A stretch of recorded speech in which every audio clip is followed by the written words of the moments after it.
আসসালামু আলাইকুম বন্ধুরা, আপনার সারান কুকিংয়ে আপনাদেরকে অনেক অনেক স্বাগত। তো আজ আমি বানাবো কড়াই চিকেন। তো কিভাবে বানাবো দেখতে থাকুন। দেখুন বন্ধুরা, কড়াই চিকেন বানানোর জন্য আমি এরকম করে পেঁয়াজ কুচিয়ে নিয়েছি আর ক্যাপসিকাম কুচিয়ে নিয়েছি, আর এতে আদা বাটা, টমেটো কুচি, পেঁয়াজ কুচি, পেঁয়াজ থেতো আর চিকেন নিয়ে নিয়েছি 500 গ্রাম, দেখতেই পাচ্ছেন। দেখুন কড়াই আমার গরম হয়ে গেছে। এবারে আমি ক্যাপসিকাম আর পেঁয়াজগুলো একটু লাল লাল করে ভেজে নেব।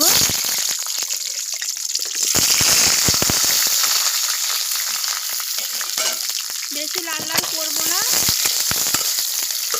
হালকা হালকা লাল লাল করে ভাজবো। দেখুন বন্ধুরা, আমার ক্যাপসিকাম আর পেঁয়াজ ভাজা লাল লাল করে হয়ে গেছে। আমি এবারে তুলে নেব। এবারে আমি এতে সামান্য তেল দিয়ে দেব।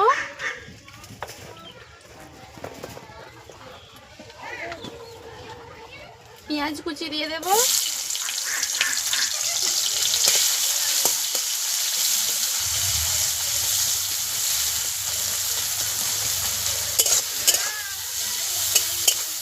পেঁয়াজগুলোকে আমি লাল লাল করে ভেজে নেব, তার সাথে একটু কুচনো পেঁয়াজ দিয়ে দেবো।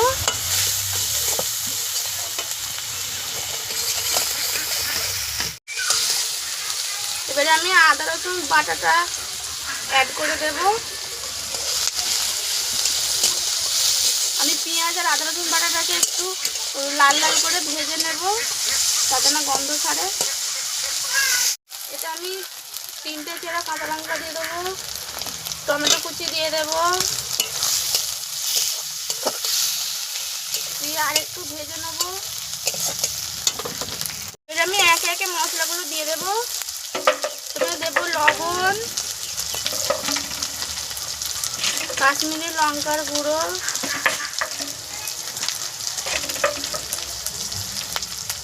এক চামচ হলুদের গুঁড়ো, জিরে গুঁড়ো, ধনে গুঁড়ো। এই আমি ভালো করে মশলাটা একটু কষিয়ে নেব যতক্ষণ না তেল ছাড়ে।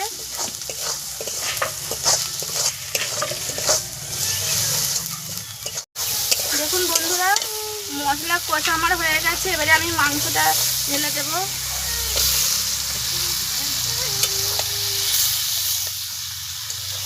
এতে আমি জল অ্যাড করব না, এতে আমি একটু ভালোভাবে কষিয়ে নেব।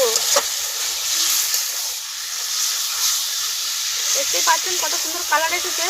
আমি আরও একটু ভালো কালার আনার জন্য আরও একটু কষবো। গরম মশলা থেতো করেছিলাম, তার জলটা আমি দিয়ে দেব।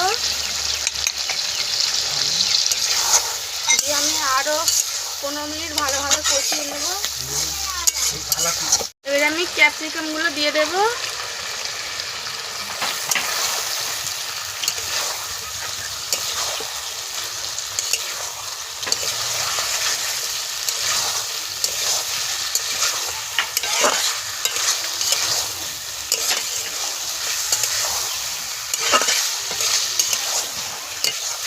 আমি সামান্য জল দিয়ে দেবো একটু।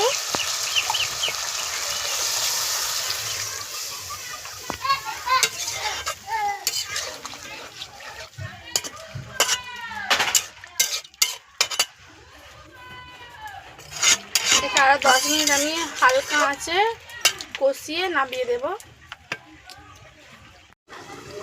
দেখুন বন্ধুরা, 10 মিনিট পর চলে এসেছি। কত সুন্দর কালার এসেছে, আপনারা দেখতেই পাচ্ছেন। চিকেনটা আমার কত সুন্দর কষা কষা হয়েছে।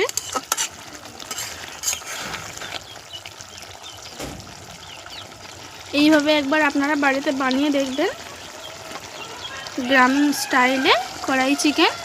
খেতে তো খুব সুস্বাদু লাগে। কেমন লাগলো বন্ধুরা আমার কড়াই চিকেন, আপনারা অবশ্যই জানাবেন। যদি ভালো লাগে একটা লাইক, একটা কমেন্ট, একটা শেয়ার করবেন। ধন্যবাদ বন্ধুরা।